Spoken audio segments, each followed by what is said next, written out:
தமிழ்நாட்டில் திமுக தான் எப்போதும் ஆளுங்கட்சி. தற்போது இரண்டாவது இடத்துக்கு தான் போட்டி. முதலமைச்சர் மு.க. ஸ்டாலின் பேச்சு. அவர் பேட்டி தந்திருக்கிறார், நாங்க தான் அடுத்த எதிர்கட்சின்னு. ஆளுங்கட்சி சொல்லிட்டு எதிர்கட்சின்னு சொல்லக்கூடிய நிலைக்கு இன்னைக்கு தள்ளப்பட்டிருக்கிறாரு. பாஜக அதிமுக இடையே கூட்டணி பேச்சு நடைபெற்று வருகிறது. நேரம் வரும்போது அறிவிப்போம் என உள்துறை அமைச்சர் அமித்ஷா பேட்டி.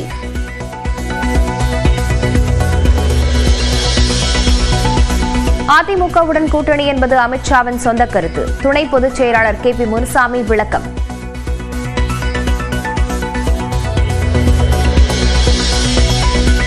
டெல்லியில் மத்திய அமைச்சர்கள் அமித்ஷா மற்றும் நிர்மலா சீதாராமனை சந்தித்த அதிமுக மூத்த தலைவர் செங்கோட்டையன். ரகசிய பயணத்தால் அதிமுகவில் பரபரப்பு. நிலநடுக்கத்தால் உருக்குலைந்த மியான்மரில் உயிரிழந்தவர்களின் எண்ணிக்கை 1600 கடந்தது. உயிரிழப்புகள் 10,000 கடக்கும் என அமெரிக்க புவியியல் ஆய்வு மையம் கணிப்பு. மதுரை, சேலம், சென்னை, கோவை உள்ளிட்ட 12 இடங்களில் நேற்று சதமடித்த வெயில். சென்னையில் இன்றும் 100 டிகிரி ஃபாரன்ஹீட்டை கடந்து வெயில் கொளுத்தும் என கணிப்பு.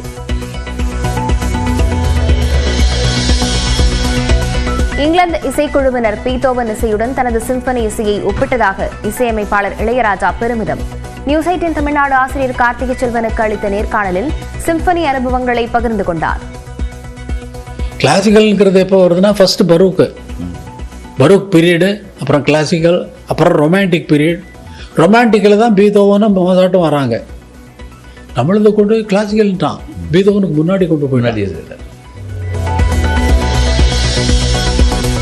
அதிமுக தான் பிரதான எதிர்க்கட்சி என்பதை மக்கள் அங்கீகரித்திருக்கின்றனர். திமுக தாவிக்கு இடையேதான் போட்டி என பேசிய விஜய்க்கு எடப்பாடி பழனிசாமி பதிலடி. நாங்க பிரதான எதிர்க்கட்சின்னு நீங்க ஒத்துக்கிட்டீங்க, மக்கள் ஒத்துக்கிட்டாங்க. அதுக்காக மக்கள் அங்கீகாரமும் கொடுத்திருக்கிறாங்க. 100 நாள் வேலை திட்ட நிதியை விடுவிக்காத மத்திய அரசை கண்டித்து தமிழ்நாடு முழுவதும் திமுக போராட்டம். தமிழ்நாடு மக்களை துன்புறுத்தி மகிழும் போக்கை மத்திய அரசு நிறுத்திக் கொள்ள வேண்டும் என முதலமைச்சர் காட்டம். கோயில் திருவிழாக்களில் ஒவ்வொரு சாதியினருக்கும் 1 நாள் என ஒதுக்கீடு செய்வதை தவிர்க்க வேண்டும். இந்து சமய அறநிலையத்துறைக்கு சென்னை உயர்நீதிமன்றம் அறிவுரை.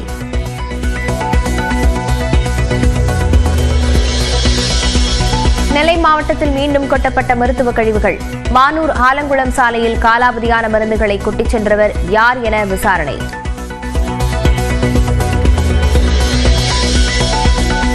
மதுரை உசிலம்பட்டியில் காவலர் கொலை வழக்கில் தேடப்பட்டவரை துப்பாக்கியால் சுட்டுப்பிடித்த காவல்துறை.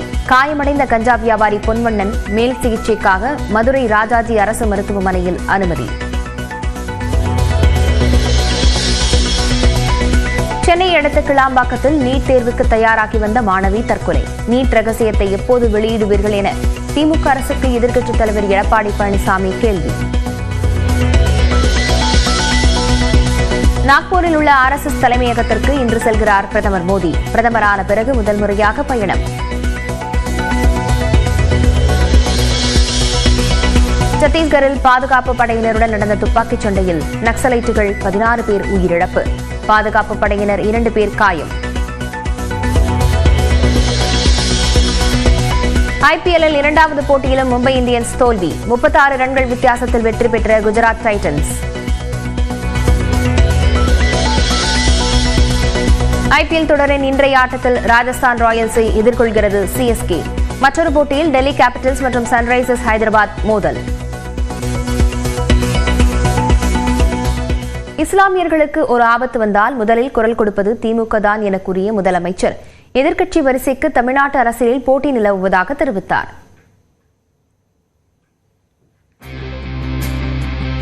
சென்னை பெரம்பூரில் ரமலான் பண்டிகையை முன்னிட்டு திமுக சார்பில் இஸ்லாமியர்களுக்கு நலத்திட்ட உதவிகள் வழங்கும் நிகழ்ச்சியும் நோன்பு திறக்கும் நிகழ்ச்சியும் நடைபெற்றது. நிகழ்ச்சியில் கலந்து கொண்டு பேசிய முதலமைச்சர் மு.க. ஸ்டாலின் தமிழ்நாடு அரசியலில் யார் 2ஆம் இடத்தை பிடிப்பது என போட்டி உருவாகி இருப்பதாக தெரிவித்தார். அடுத்து நாங்க தான் ஆளுங்கட்சின்னு சொல்லிட்டு இருந்தாரு யாரு, எதிர்கட்சி தலைவராக இருக்கக்கூடிய எடப்பாடி பழனிசாமி அவர்கள். இன்னைக்கு ஒருத்தருக்கு பதில் சொல்வதற்காக அவர் பேட்டி தந்திருக்கிறார், நாங்க தான் அடுத்த எதிர்கட்சின்னு. ஆளுங்கட்சி சொல்லிட்டு எதிர்கட்சின்னு சொல்லக்கூடிய நிலைக்கு இன்னைக்கு தள்ளப்பட்டிருக்கிறாரு.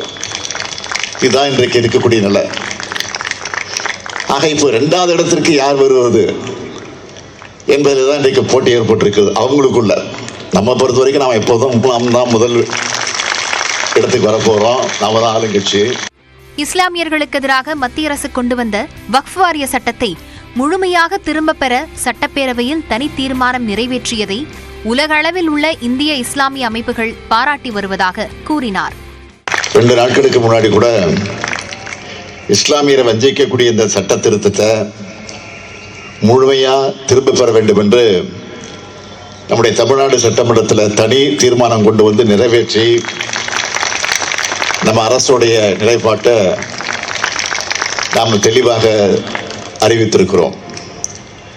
இந்த தீர்மானத்தை தமிழ்நாட்டில் மட்டும் இல்லை, இந்திய அளவிலேயும் உலக அளவிலேயும் இருக்கக்கூடிய பல்வேறு இந்திய முஸ்லிம் அமைப்புகள் வாழ்த்தி கொண்டிருக்கிறாங்க, நம்மை பாராட்டி கொண்டிருக்கிறாங்க. சட்டப்பேரவையில் நிறைவேற்றப்பட்ட தீர்மானத்தில் கலந்து கொள்ளாமல் எதிர்க்கட்சித் தலைவர் எடப்பாடி பழனிசாமி ரகசியமாக டெல்லி சென்றதாக முதலமைச்சர் கூறினார். ஆனால் தீர்மானத்தில் கூட மாண்புமிகு எதிர்க்கட்சித் தலைவராக இருக்கக்கூடிய எடப்பாடி பழனிசாமி அவர்கள் கலந்து கொள்ளல. ஏன்னு உங்களுக்கு தெரியும். இரவோடு இரவாக திட்டம் தீட்டி விடியற் காலை யாருக்கும் தெரியாம விமானத்தை பிடிச்சு டெல்லிக்கு போனார் ஒருத்தர்.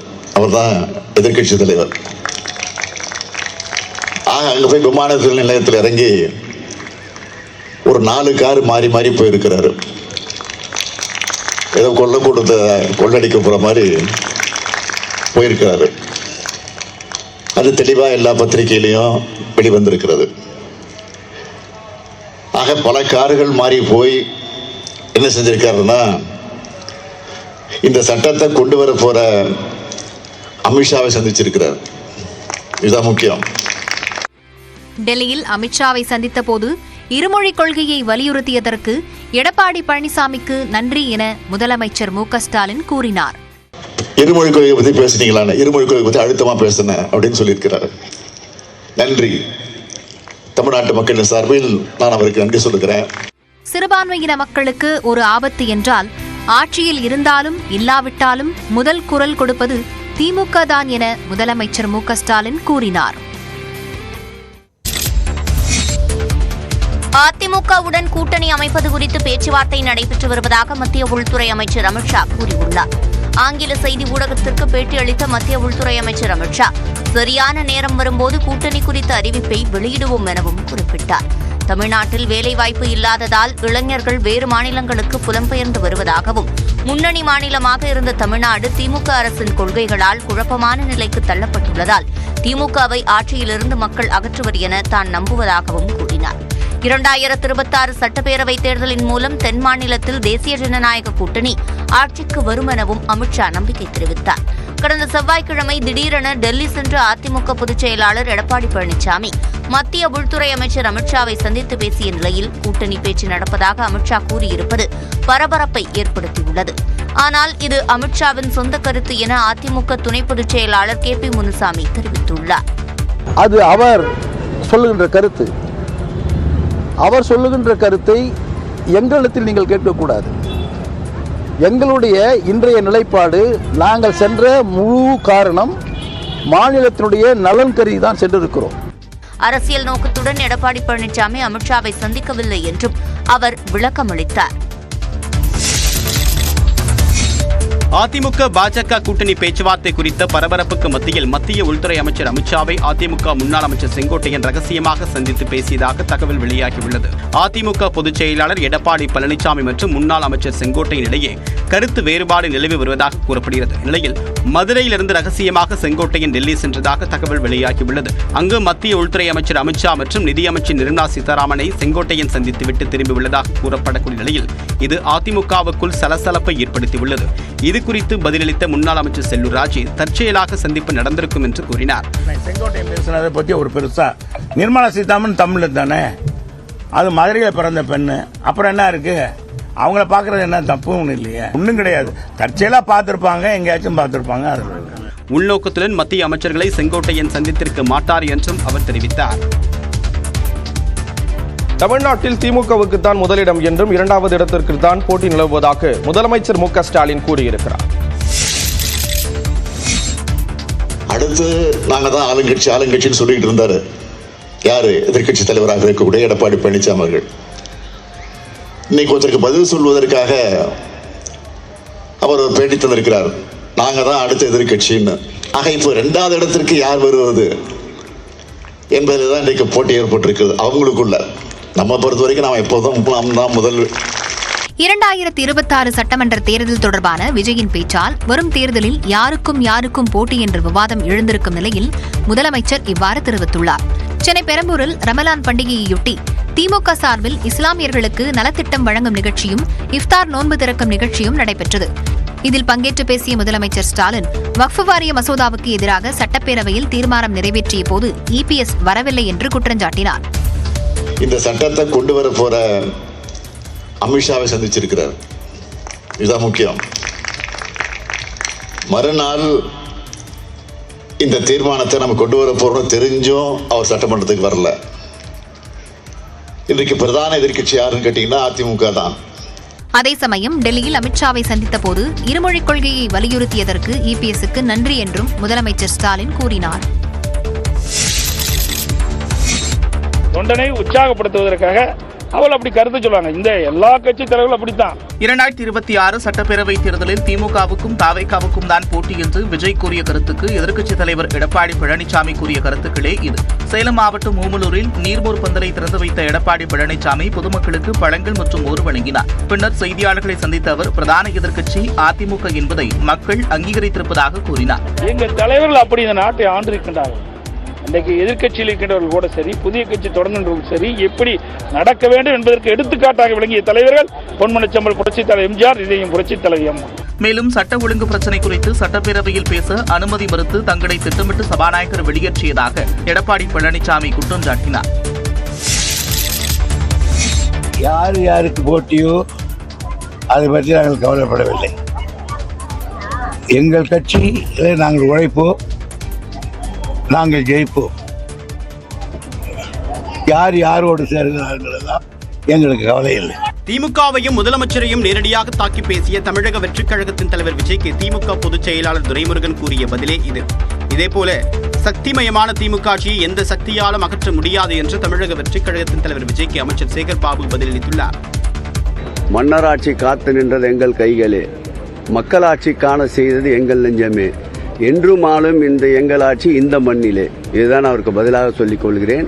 நாங்கள் பிடி உஷா போல் பல்வேறு ஓட்டப்பந்தயங்களில் பங்கேற்று வெற்றி கண்டவர்கள், பல கரடுமுரடான பாதைகளை கடந்து வந்தவர்கள். விஜயின் தமிழக வெற்றிக் கழக பொதுக்குழு கூட்ட பேச்சுக்கு காங்கிரஸ் மாநில தலைவர் செல்வ பெருந்தகையும் எதிர்வினையாற்றியுள்ளார். ஒரு தேர்தலை கூட சந்திக்கல, கொஞ்சம் பொறுமையா வரணும், அதான் என்னுடைய அட்வைஸ்.